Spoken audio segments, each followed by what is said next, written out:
The day at the park marked the beginning of a series of exciting, joyful weekends that brought a new light into Raphael's life.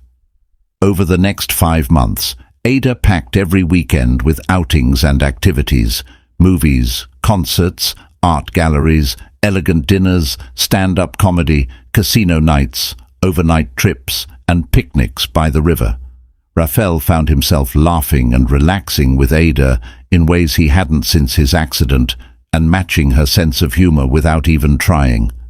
Ada had carefully planned each activity, taking note of Raphael's favorite things, and tailored each event to surprise him, to make him feel like the Raphael of old.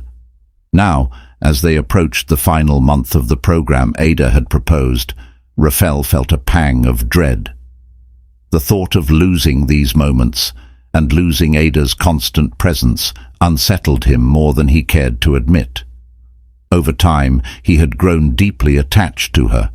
She had become his confidant, his laughter, and though he'd never spoken it aloud, his closest friend.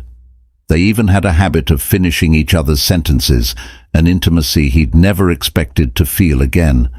In her company, he found himself caring about life, about his own future, and even dreaming of things he hadn't dared imagine since the accident.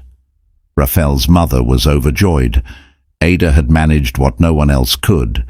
With her, Raphael was different, lighter, happier, and hopeful. He even wanted to be better, for himself and for her. Without telling anyone, he'd intensified his therapy, pushing himself harder each session. He'd surprised his physiotherapist with his progress and insisted on keeping it a secret. Although it was difficult and painful, Raphael had started to take steps on his own, walking short distances with the aid of a cane.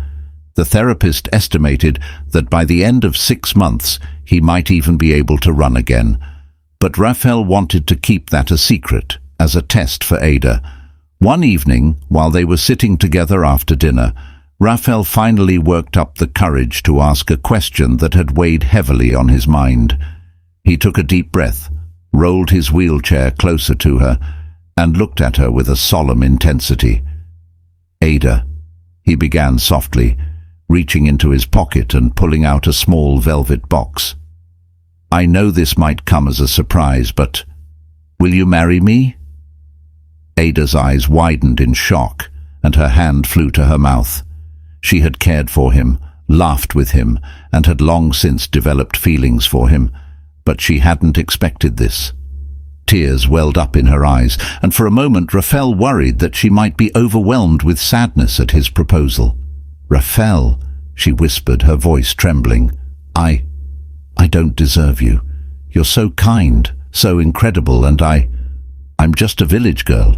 I don't belong in your world, and people might judge you for being with someone like me." Raphael took her hand, his gaze steady and warm. "Ada, you're the only person who saw me when I was at my lowest, who stayed and cared without asking for anything. You loved me, even in this chair, and that's more valuable than anything in the world. I don't care what anyone else thinks, Ada. I only care what you think. But," he hesitated, "are you truly okay with marrying a man in a wheelchair?" Ada's face softened, and she smiled, wiping a tear from her cheek. "Raphael, these past months with you have been the happiest of my life. You made me feel seen and cared for in a way I never thought possible. And if you're worried about the chair, I'm not marrying a wheelchair. I'm marrying you." Raphael let out a breath he hadn't realized he'd been holding, a smile breaking across his face.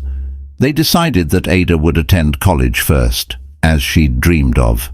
They would get married in her 2nd year at university. The next few weeks were filled with planning, laughter, and dreams about their future together.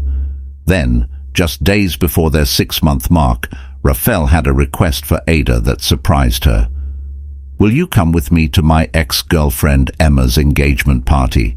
he asked, a mischievous glint in his eye. Ada blinked in surprise. "You mean Emma, your ex-girlfriend? Are you sure that's a good idea?"